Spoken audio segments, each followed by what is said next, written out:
You really embody Napa Valley to the nth degree. We're thrilled to have you here, and tell us a little bit about your wine or what we need to be perceiving here. Embody Napa Valley? I'm kind of a small guy, actually. I don't.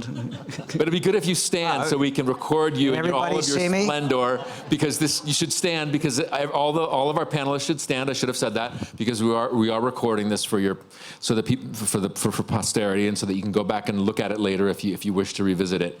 So Tor, welcome. Thanks for being here. Tell us a little bit about To Kalon and about your wine, please. A question for you. Yes, sir. Why did you choose To Kalon? Is it the history, or what was or just you wanted to go icons first? Because for me, it's really important that I think wine education is really at the central core of what we do. And as much as we're going to taste a lot of great wines over the weekend, we have already, we will now, we will this afternoon. Ideally, all of our participants would leave here with some lasting knowledge that will impact their wine enjoyment and appreciation to come. And so all of these wines are chosen because and we'll go through them, but they all represent something that I think is really key and important, valuable, and I want people to leave here with an idea. So when I think of what is To Kalon, I think of your wine. Every time I go there, you tell me about it's this blocks, these blocks, these blocks. It's not just To Kalon, it's about the parcels within the vineyard. And that is one of the big changes that I've seen in Napa Valley in the last 15 or 20 years. Before, it was really an estate model, more Bordeaux-ish, Inglenook and these sorts of big properties, nothing against that. But now it's really about a vineyard focus. And I think that's just fascinating, that specificity. So that's why I've picked you to go first. All right. What it also has, and I thought I would get into that a little bit too, it has an amazing history. Of course. History repeats itself, at least I hope it does sometime in my future. Because when I came to Napa Valley in the 1970s, the average price for Cabernet grapes was $150. I am now writing a check to Andy Beckstoffer for the grapes that went into that wine that you'll be tasting for $53,000 a ton. I hope history repeats itself. I hope it doesn't. Andy, if you're recording this, I hope you see this recording. So. We'll send it to him. And before we get started, we're tasting all 2021s, so it's pretty amazing vintage. Yeah, it is. Well, anyway, we can get into the vintage a little bit at the end here, but I did want to get into To Kalon history because I think it reflects a lot of the wines that you'll be tasting here, it's maybe a good starting point. It was first planted in 1868 by W.H. Crabb. He started out with 35 acres, and by the time that he passed in the end of, it was about 1899, there were 500 acres and 360 were in vine. Now, the whole thing about To Kalon, as some of you know, is very controversial right now.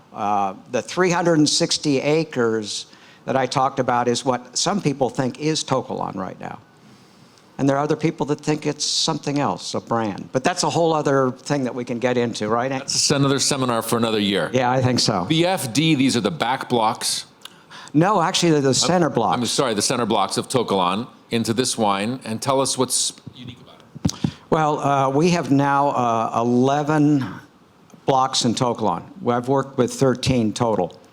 And it's 83 in vine. You have several different clones in there. The soil type is basically the same. If you get up on a satellite map and you look down at the vineyard, you actually see all it's old stream beds actually. So you go down 24 inches, and a little bit below that, you start getting into that old creek bed stuff. There's some loam material in there, but it's sort of a gravelly loam. It's all.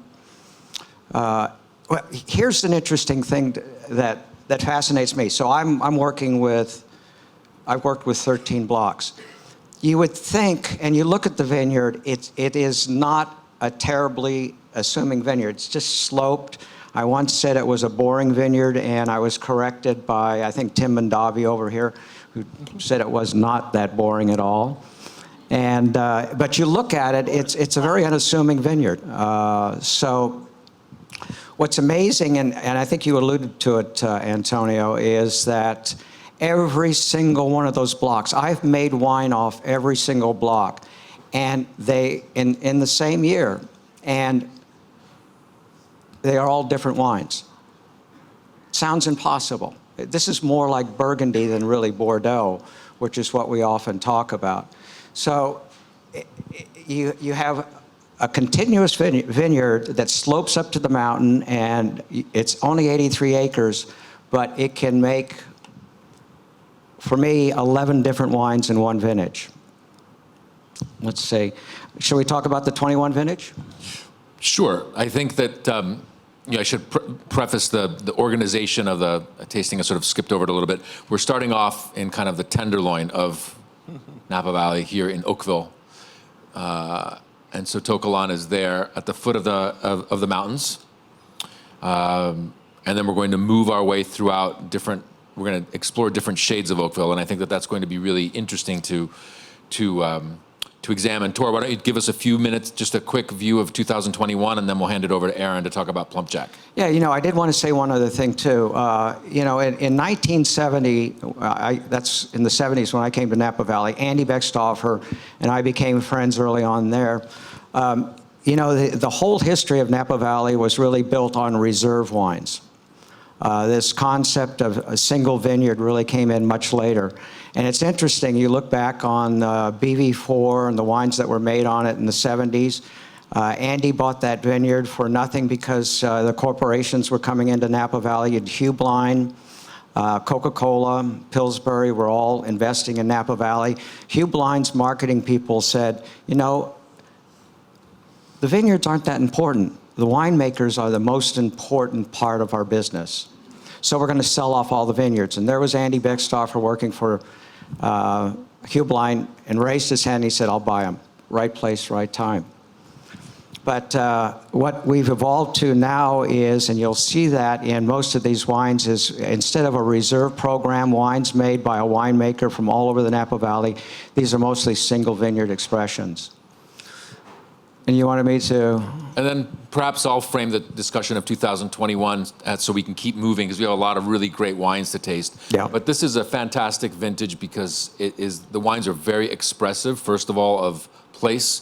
It's also a low-yielding vintage, which doesn't make accountants and bean counters happy, but it's a year with low yields, drought, low nutrients in the soil, and so you have this incredible concentration in these wines, but also freshness. And to me, what I'm looking for in a great wine is a sense of completeness, almost like you can't describe any one element because they're all so woven together. So these are young wines, but you're going to taste wines. I think, you've tasted the Tor wine. The Kalon is always a very structured, tannic kind of wine. That's off of Highway 29. The next two wines, we're moving across the other side of Oakville off of the Silverado Trail. And a lot of this is, of course, site and also winemaker kind of choice. But as we move into the Plumpjack wine, you get really incredible concentration, but also very polished tannins for such a young wine from such an important vintage. And I think that that's one of the signatures of this year, this incredible balance. So why don't we hand it over to Aaron to talk about the Plumpjack wine? Yeah, and I did want to say one thing about the vintage, though. It was a drought year, and because of that, there wasn't a lot of water, so we did a lot of thinning. It was a cluster per shoot for us in Kalon, and because of that, we usually don't do a lot of skin contact. That was 33 days on the skin to somewhat moderate the tannins. Very thick skins that year. Yeah, so this is something that's really interesting about wine that is not intuitive, which is you have a warm drought year and you lower the crop because you know that